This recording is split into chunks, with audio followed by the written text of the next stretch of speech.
Crece el número de ciberataques en México. ¿Qué nos espera en el futuro?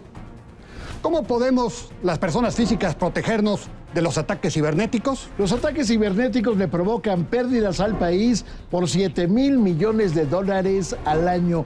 ¿Cómo prevenirlos? En un escenario incierto, hoy más que nunca tu economía y la mía están en juego. ¿Cómo te van a afectar las nuevas decisiones? ¿Tu dinero te va a alcanzar o no? Si no hay confianza, los inversionistas se van. Exacto. Soy Alberto Aguilar, don Dinero, y sé que para ti cada peso cuenta. Soy Alberto Barranco. En el mundo de las finanzas, nada se me escapa. Y yo soy Carlos Mota. Portafolios, empresas y movimientos monetarios es lo mío. Los tres buscamos respuestas de todos los involucrados, desde gobernantes hasta empresarios. Hashtag Tu Economía en Juego te da respuestas claras y entendibles. ¿Quién, cuándo, pero sobre todo, cómo le van a hacer? La economía, cuando está en juego, debe merecer nuestra atención. Y que esta toma de decisiones sea favorable para nuestra familia y nuestro día a día.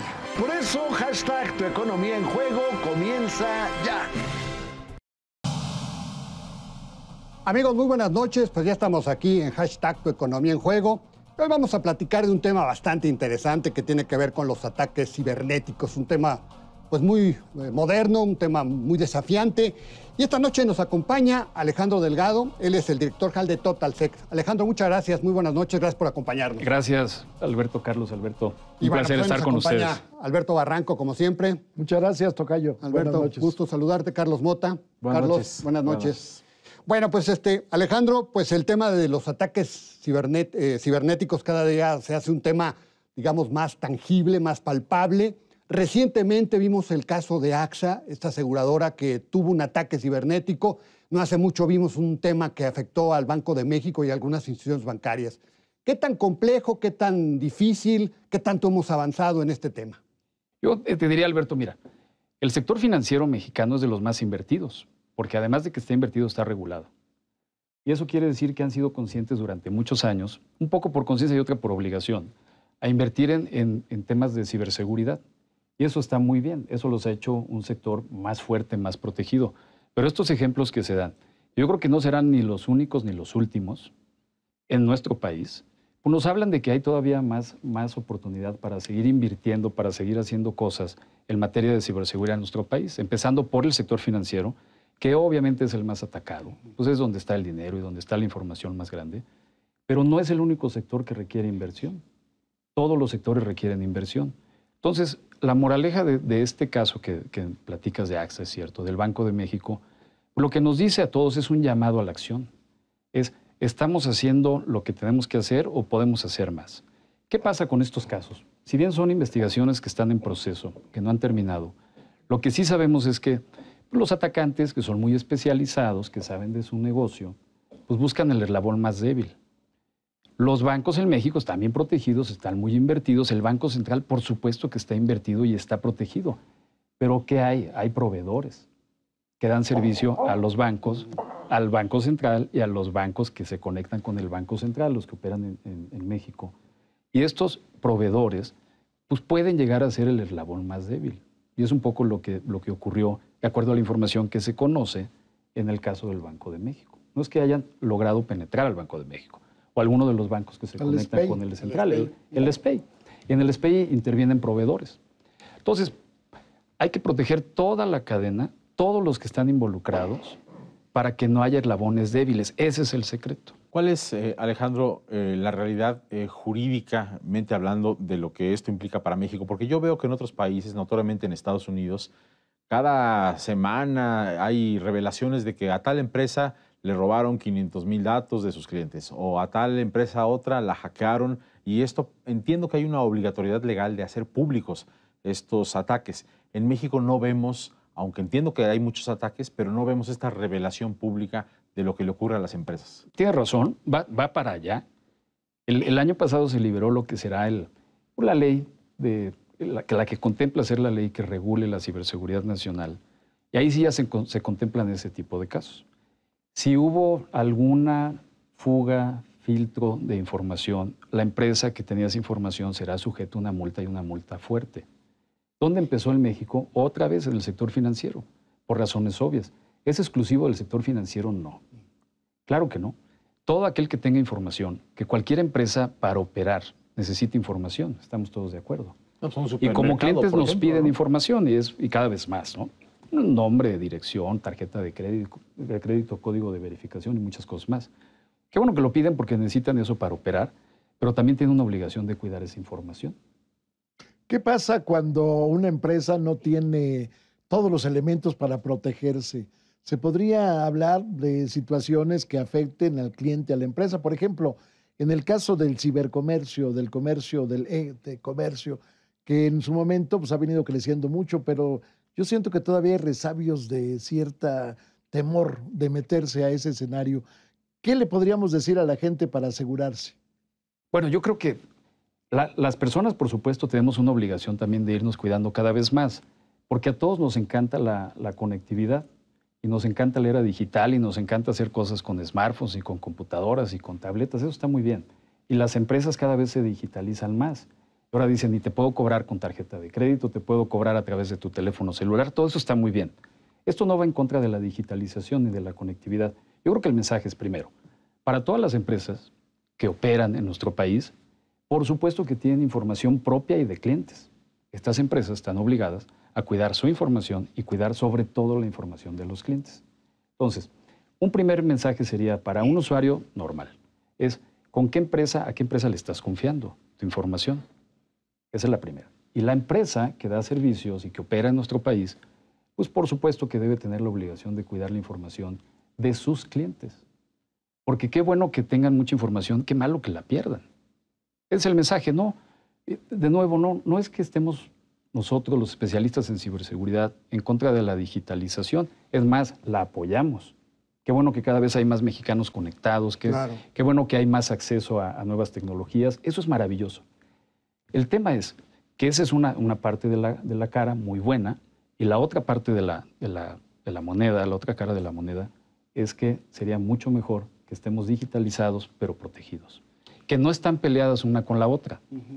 ¿De qué tamaño son las pérdidas en México por ataques cibernéticos? ¿Hay cálculos Claro, de lo que es digamos, este costo para todos los mexicanos? 7,000 millones. 7,000 millones de dólares. De dólares. ¿Anuales? Anuales. ¡Qué barbaridad! Entonces, miren, este es un negocio, si lo vemos a nivel mundial, como llamémosle así, no me gusta el término negocio o industria, pero este negocio, esta industria en el mundo vale 125 billones de dólares. 125 billones. ¿De dónde vienen los ataques? Porque alguna vez me tocó ver un mapa de una empresa telefónica en donde había como un flujo en un mapamundi que venían muchos ataques de varias partes de Asia, por ejemplo, hacia México, y bueno, pues un blindaje para poder rechazarlos, pero ¿es cierto que esto está realmente así? Nosotros tenemos herramientas que justo dan eso. Vemos en tiempo real de dónde vienen los ataques a México. Y yo les podría decir bien de todos lados, pero sobre todo de países como Rusia, Europa del Este, China, Estados Unidos, son los que más se repiten. De ahí vienen. ¿Y por qué México? Esa es una pregunta muy interesante. ¿Por qué México? México, quiero decirles que igual que muchos otros países, es un país muy ciberatacado. Pero en México lo que ocurre es que es un país exitosamente ciberatacado. Eso nos cambia todo el contexto. Voltean a ver a México porque saben que en México, pues sí, hay mucho movimiento, es un país grande, es una economía importante, pero además no hay todavía la conciencia que en algún momento llegaremos a tener. Y dicen, ataquemos a México porque México es probable que tengamos éxito.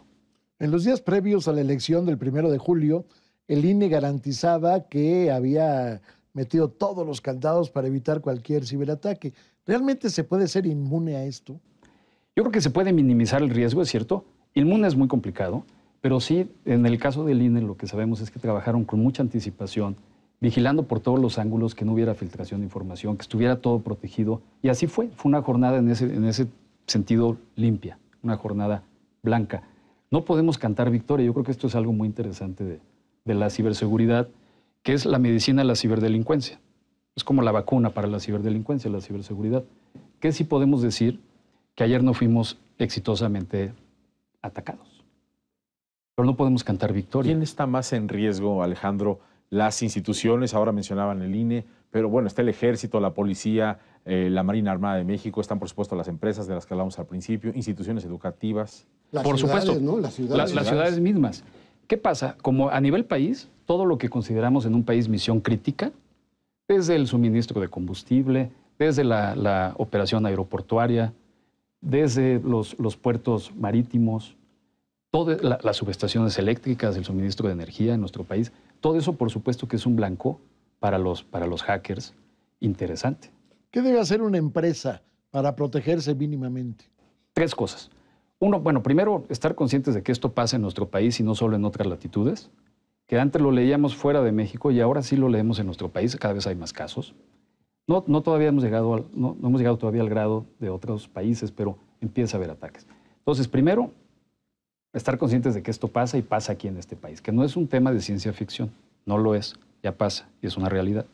La segunda, invertir en tecnología, invertir en protección y también invertir en cultura, porque la protección tecnológica puede ayudar, pero no garantiza que sea lo que pare un ciberataque. Lo que complementa muy bien es la inversión en tecnología y la inversión en cultura. Esa es una mezcla que hemos visto que funciona y funciona muy bien. Alejandro, pero como persona física, con todo el Internet de las cosas, nos platicabas, por ejemplo, de simplemente con tener una televisión inteligente, pues ya con eso pues ya tienes riesgos. Pero ¿qué puede hacer uno, por ejemplo, para que no te vayan a robar la identidad? ¿Qué puede hacer uno? Bueno, hay varias cosas que se pueden hacer. Una muy básica es tener una clave en nuestros dispositivos que regularmente están con nosotros, computadoras, tabletas o teléfonos, que sea lo que le llamamos nosotros robusta. O sea, que tenga más caracteres y que no sean un password muy fácil de adivinar. O sea, el password es muy importante. El password es muy importante. Y de preferencia que no sea la misma clave para todos los dispositivos, que a veces hacemos eso como usuarios, ¿no?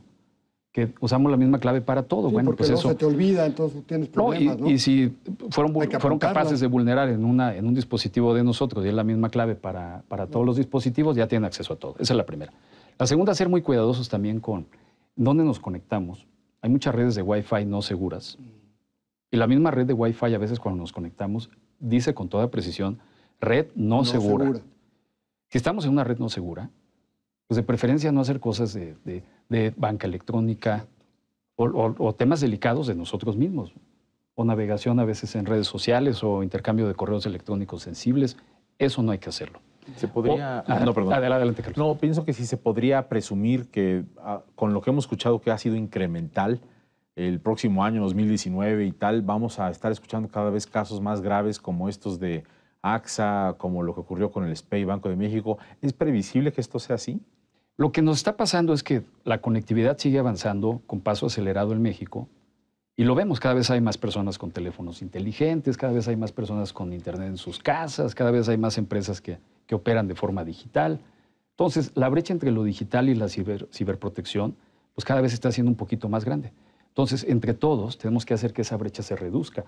¿Y cómo lo hacemos? Otra vez, conciencia, inversión en cultura y en tecnología. Eso es lo que va a reducir la brecha.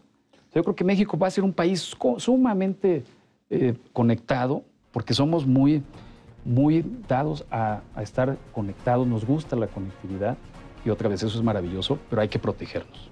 Pues Alejandro, muchas gracias. Te agradecemos mucho Alberto. el que nos hayas acompañado esta noche. Él es Alejandro Delgado, él es el director general de TotalSec. Gracias, Alejandro. Gracias, Alberto. Siempre un gusto. Tocayo Barranco, Muchas gracias. muy buenas noches. Carlos, Gracias, buenas noches. Alberto. gracias. Buenas noches. Amigos, pues ya nos vamos. Gracias por habernos sintonizado y lo invitamos que lo haga la próxima semana. Muy buenas noches.